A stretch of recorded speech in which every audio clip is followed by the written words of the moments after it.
Hey everybody, it's John Hope Bryant. Happy Saturday. I'm live. I don't normally record much on a Saturday, but I think empowerment comes when empowerment's needed. So first of all, I want to thank everybody. I'm John Hope Bryant, Chairman and Founder and CEO of Operation Hope, America's only and largest nonprofit financial services network for the poor, the underserved, the struggling class, and the struggling middle class, the teetering class, those with too much month at the end of their money. That means you and me, because no matter how much money you make, you can find a way to spend it. I see people signing in down below. Hello, Mary from Alaska. Hello, Brandon. Hello, Stephen, Derek, Dave, Cameron, Claudia, Almanza, France, Zanctos. I see everybody signing in below. Davey, Pittman, Claudia, Almanza, Josiah, Harry, David, Julio. So I'm going to recognize you from time to time as I look down, and I will answer comments during this session. Again, John Hope Bryant, founder, chairman, CEO of Operation Hope. Also chairman, CEO of Bryant Group Ventures, which you may or may not know created Operation Hope after the 1992 Rodney King riots in South Central LA. I put up the first $250,000 as a 26-year-old young man who had done reasonably well in his life to found this organization, because I couldn't ask anybody else to invest in something that I wasn't investing in first. I was the first investor. I've been the first member. I was, I guess, technically the first volunteer. I didn't work for any, didn't have a salary for years. Although Rod McGrew is, I guess, on record as the first volunteer. We have 30,000 volunteers now. I'm the author of 3 books, well, a lot of pamphlets and articles, but 3 books. And by the way, I'm going to be writing for Black Enterprise. News story just to you first. I'll be writing for Black Enterprise once a month as part of our emerging partnership with them. And we're going to talk about the good fight today. I'll get to that in a moment. So the 3 books, people keep saying, what are the books? I've got a bunch of books I'm going to show you today to help you with different aspects of your life. But the 3 books that I wrote, people keep asking. This was the first one that I wrote. I wrote it for Dr. Martin Luther King Jr.'s publisher, the Beacon Press in Boston. It's called Banking on Our Future. I looked very different then. This book did okay. It didn't do great, but I own the rights to it now. And it's a book for young people and their parents talking about financial literacy. It's a primer, a family primer for financial literacy. So that's that one. And then the next book I wrote, bestseller, Love Leadership, The New Way of Leading the Fear-Based World, one of my favorites. And the favorite chapter I have in that is Loss Creates Leaders. To be talking about that today. And then How the Poor Can Save Capitalism is, I think the best thing I wrote so far. And it's still on the bestseller list. Okay, let me tell you about some books I think you should read. And then I'll get into the topic. This is for women. Although, as a guy, I read this to try to get in women's heads. I failed. But Susan Taylor, my dear friend, wrote this almost 20 years ago, In the Spirit, right? I don't know if you can see that. I see a little glare on the screen. In the Spirit. Get this book. It is a short, quick read. It is really fabulous, ladies. It really will help you take your life back and give you enhanced dignity. Outliers by Malcolm Gladwell is a great book. And basically it says that if you treat your passion like a part-time job and spend 20 hours a week for 10 years, that's 10,000 hours, you'll become the Michael Jordan of whatever it is you want to do. There's no way, mathematically impossible for you to fail if you give your passion, you work, right, 40 hours a week, give it another 20 hours a week, 10 hours minimum, 10,000 hours over a period of time, you'll become the Michael Jordan of whatever space you want to be in. Black men, read this book. My boy Ben Jealous did this book called Reach. A lot of positive role models in here, and then there's me. But read that book, it's a good one. The Power of Now by Eckhart Tolle. If you've got your brain is driving you crazy, if you're just thinking too much and you're not present in your life, I'll talk about that in another video. I'll talk about that a little bit here. Read this book, The Power of Now by Eckhart Tolle. And people who say I'm going too fast, just rewind the video, okay? Because it'll after it's live, you can replay it. This book for business people, anybody want to understand the economy, after you read my book, How the Poor Can Save Capitalism, Jim Clifton, this is the most brilliant brain on the planet. He is the CEO and chairman of Gallup, one of the most brilliant people I've ever met. The Coming Jobs War by Jim Clifton. He's on my board of directors. He's a genius. Read the book. It will explain everything about the economy and where jobs come from and what the war is really going on in the world. Okay, let's get into this thing. And I see people signing on. Mary says a spiritual book, The Power of Now. Yes. Yeah, basically, so you got people got 1 foot in yesterday and 1 foot in tomorrow. And they're not present, and that's why they call the present a gift. They're not present in their own life. I can't be happy because I was molested. I can't be happy because I was abandoned by my father. I can't be happy because, I got my heart broken. I can't be happy because I got a divorce. I can't be happy because of whatever, right? And Quincy Jones says, I'm not being insensitive, but he says everybody needs a moratorium on childhood trauma. And I agree with that. It's not that it didn't matter, it didn't exist. It does matter. It does exist. And it's not forgive and forget. It's forgive even though you can't forget. Start with forgiving yourself. So you got to put that aside. Then we say, I will be happy when I move to a new city. I will be happy when I get married. I will be happy when I get a new job. I will be happy when I, start a business. No, you won't. If you're miserable now, you'll be miserable then. It'll just take you a minute to catch up. So if you have 1 foot in yesterday and 1 foot in tomorrow, no wonder you're miserable. You're not present in your own life. Boom. Okay, so let's get into this topic. You thought I was started already. I hadn't. Hello, Danielle. How I'm following you for quite some time, and what you're doing is beyond amazing. That said, what do you think that people can do to get off their ass and actually get your advice in action? Everyone wants, let's see the rest of this, everybody want to be successful without the work. Only in the dictionary does the word success come before the word work because it's alphabetical. By the way, some people ask about what's this. This is my workstation. It's where I write, where I work. It's my Emperor workstation. Okay, so the three keys to living your life, the three keys to life. Here they are. Write them down. And I want to thank the almost 6 million viewers of this series since March 2nd. By the way, this is a Straight Talk Civil Rights series with John Hope Bryant. Unbossed, unbiased, nonpartisan, coming to you straight with no script, no bias, no agenda other than helping you take your life back. And this is sort of reality TV for grown-ups. Here's the 3 keys to life. You ready? Here they are. There's 3 ways to live: suicide, coping, and healing. That's it. Now, suicide. I don't just mean physical suicide, because you can die standing up. There's a lot of people we know who are dead right now standing up. What do I mean by that? We're not human beings having a spiritual experience. We are spiritual beings having a human experience. That's a Deepak Chopra quote who we got from a French philosopher, but that's a deep quote.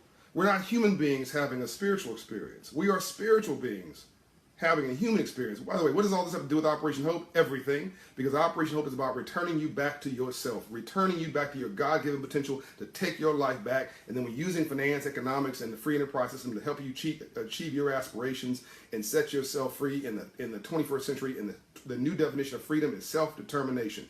But poverty is here and here before it's ever in your pocket. There's a difference between being broke and being poor. Being broke is economic, but being poor is a disabling frame of mind and a depressed condition of your spirit, and you must vow never, ever, ever to be poor again. Ever. So you got to get your mind right. That's why I keep telling us not to be angry and upset and frustrated, and your body is 70% water, so if you're getting angry all the time, you're cooking your organs. Boom. So there are people walking around that have committed suicide, but they're still physically existing.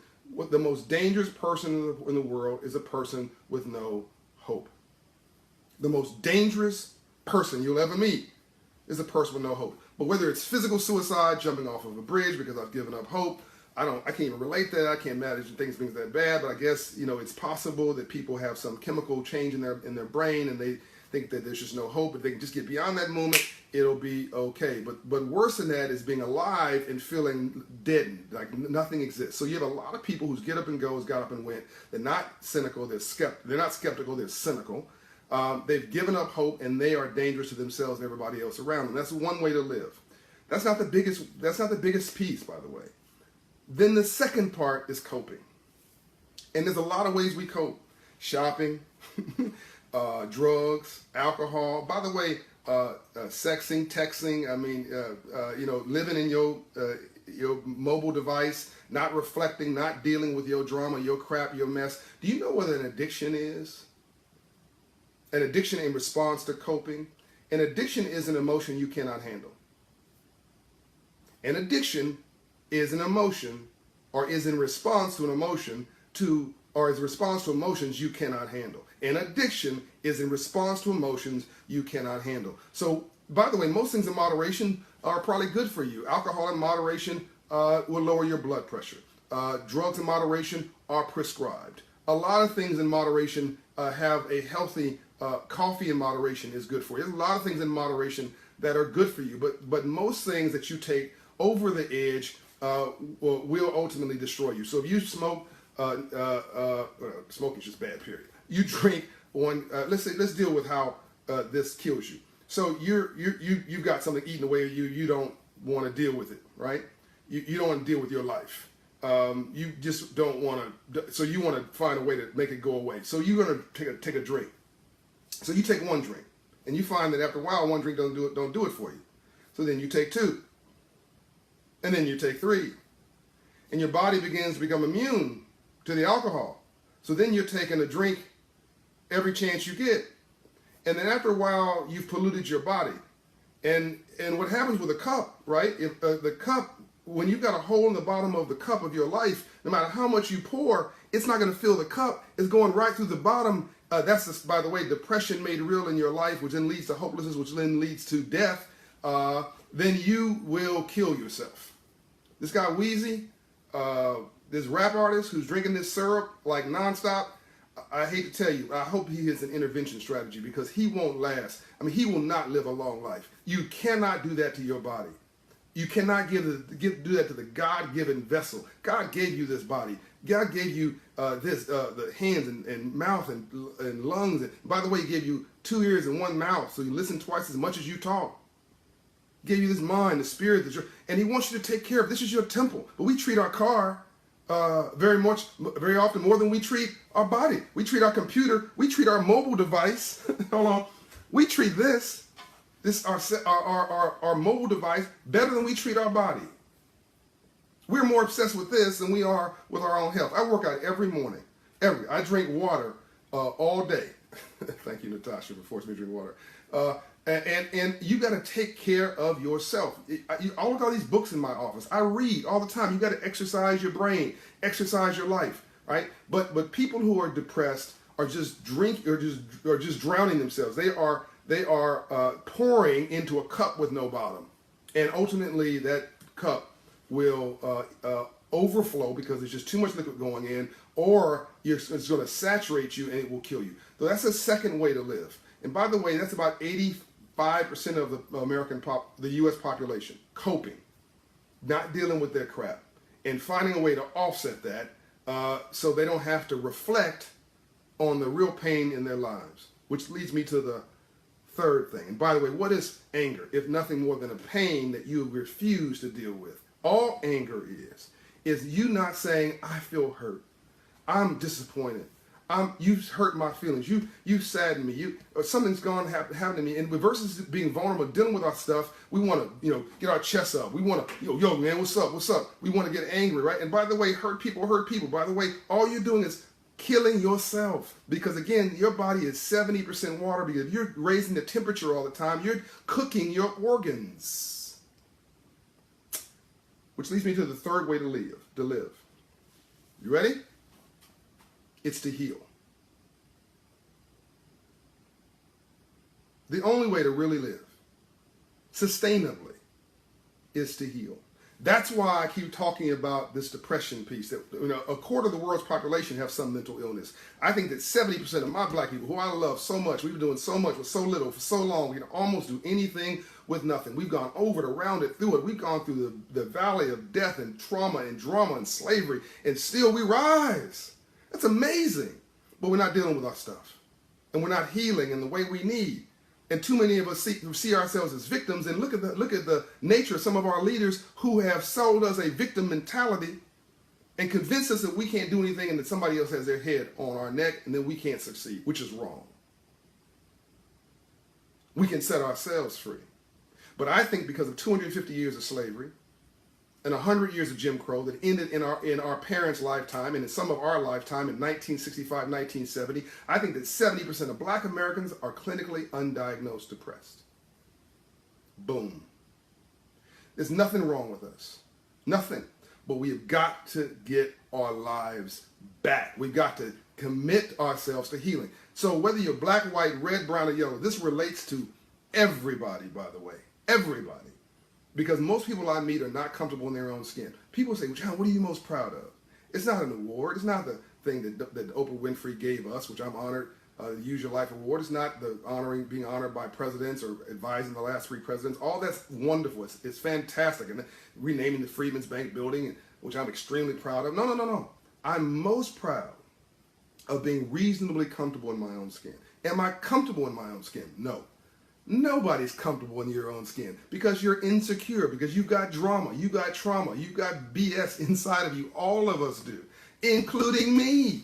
Admit that heaven and hell lives inside of you. Admit it, acknowledge it, accept yourself, embrace yourself, and then say, but then still I rise.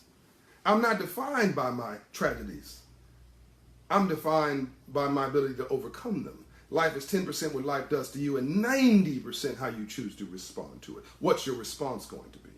So a friend of mine, Cal Ross, was over here, minority businessman, doing the car here. He's got his mobile detailing business, and he was talking about, John, please talk about families and healing, man. You got all these cousins and brothers and family. You got parents who are fighting over the kid or fighting with each other through the kid. And now the families are torn apart. They don't know each other. And by the way, Rakita, if you're signed on, my cousin who lives in St. Louis, I think she still lives in St. Louis. I have a bunch of family in East St. Louis there. It forced me to do a family reunion, by the way. Forced me to make the time to host something, to get our family together. I'm going to do my part. But what we have, pain. And we are, because of that pain and because of that lack of healing, we're carrying around grudges and carrying around gripes. And what for what? You're winning the battle and losing the war. You're whistling past graveyards. You are angry for what? Right? For what purpose? To what end?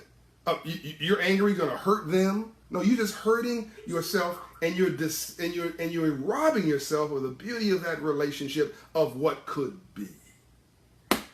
I mean, by the way, if you want to start a business, probably your family members are the best place to start. You want to become an entrepreneur, you want to make, I can't get together with my family. It costs too much. I can't afford the travel or whatever. No. You can't afford not to. Okay.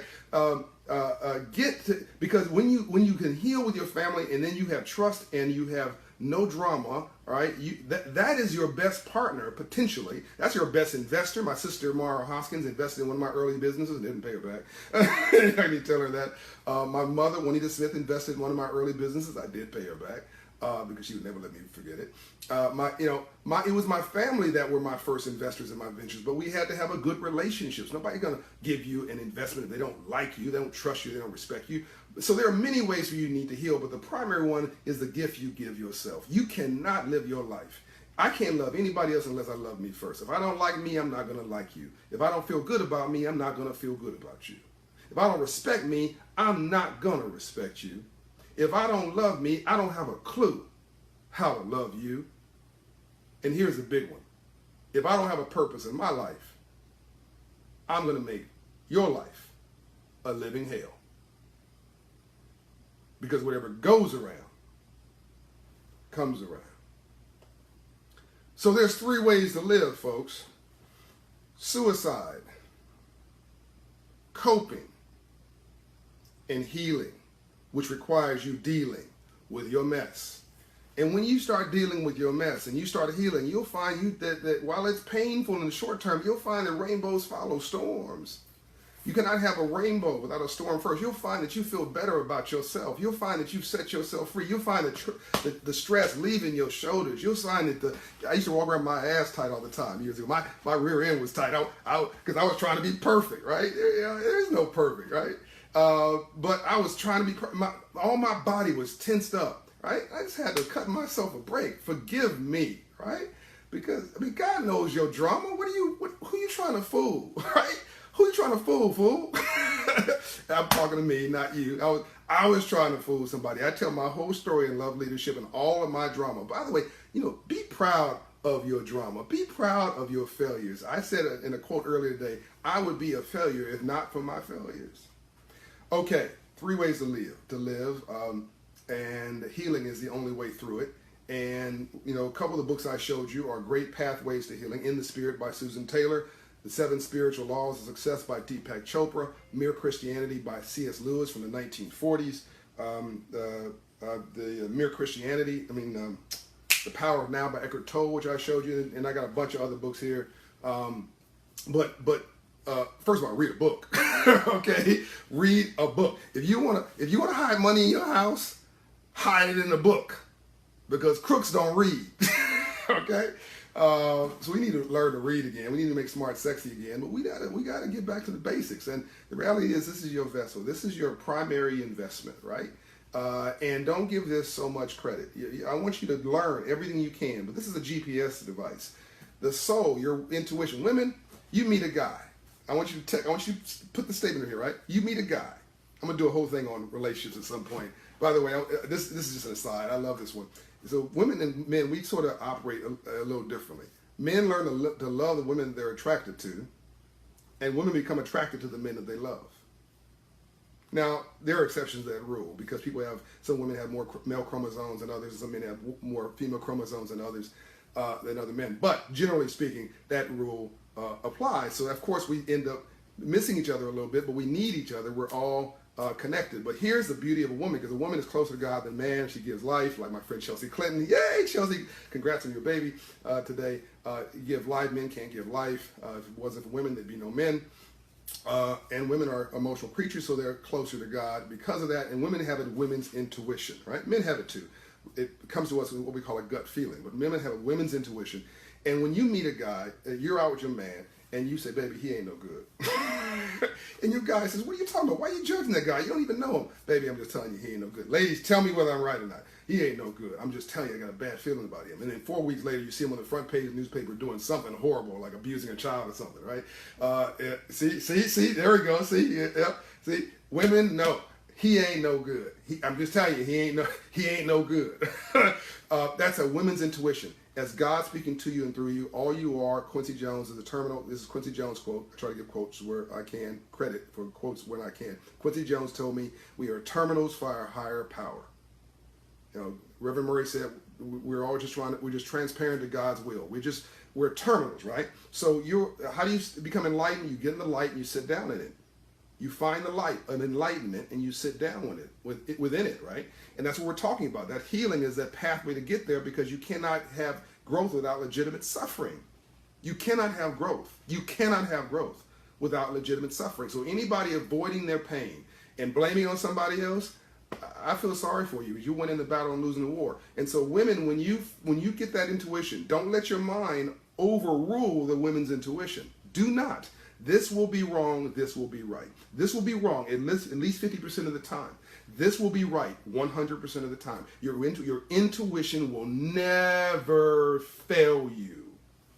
Now, some guys are saying, or some other women who use this too. Oh no, I use my women's intuition. It failed me. That wasn't your intuition. That was your ego. That was your insecurity. That was your pride. That was your arrogance. That you thought was your intuition, which is important to heal so you can get to the point where you're reasonably comfortable in your own skin, where you're talking straight and not through the BS in your life. All right, this was a long session. I hope you found it helpful, because I need to shut up. Be good, be quick, and then be gone. And before you kick me out of here, I'm going to leave. I'm not going to be the old guy in the club. I'm going to leave.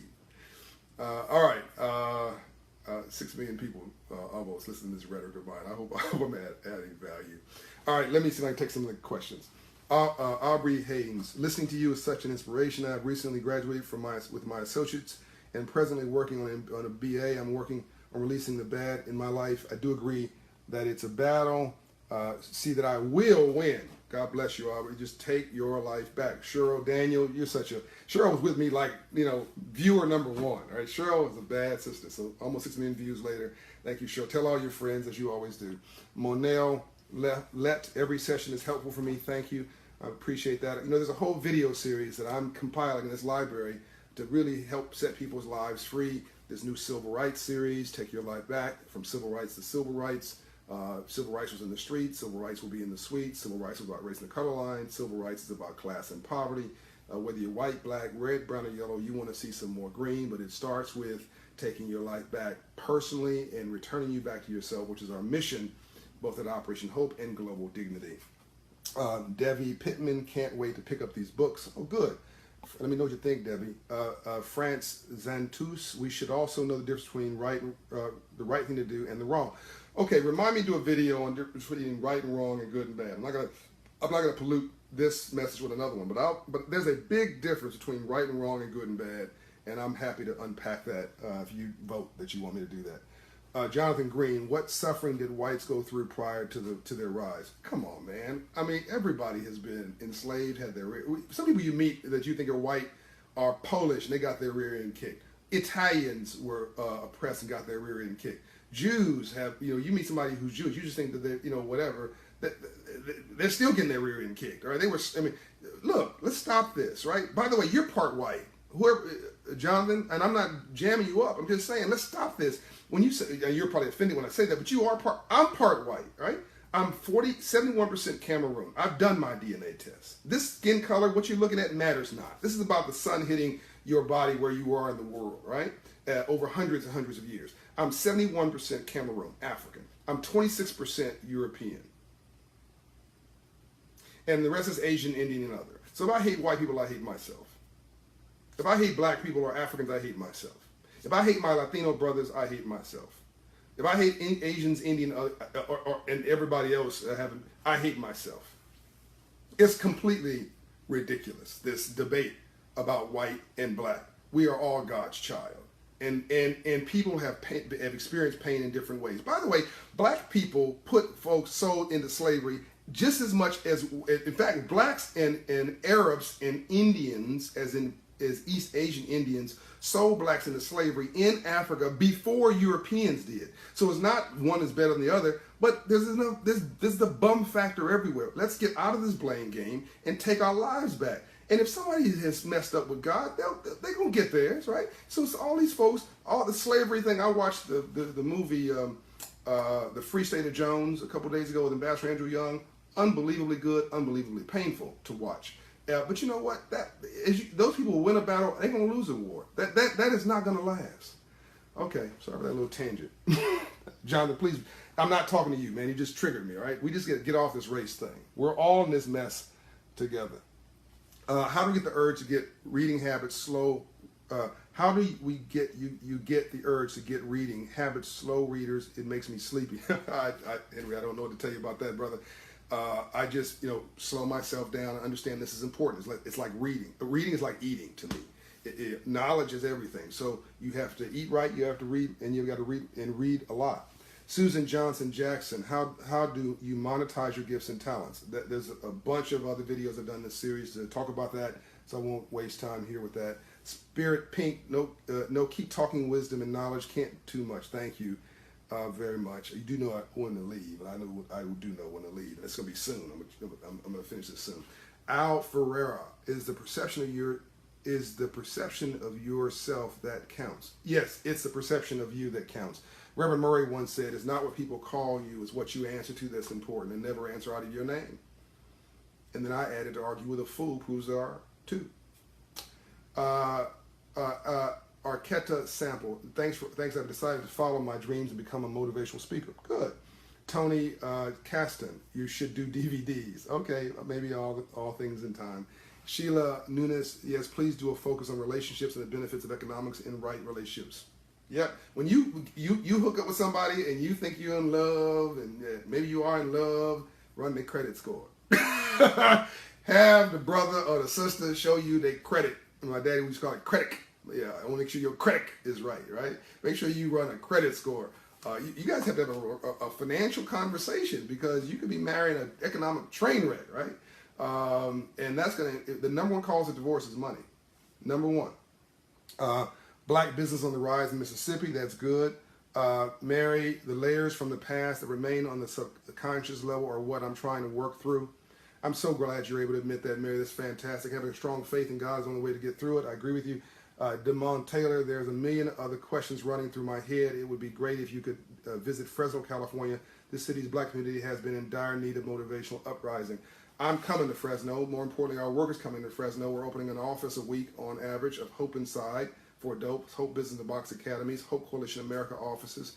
We're opening a couple thousand offices by 2020, and we're on record to put in place an economic mission for uplift. So Fresno's on the list.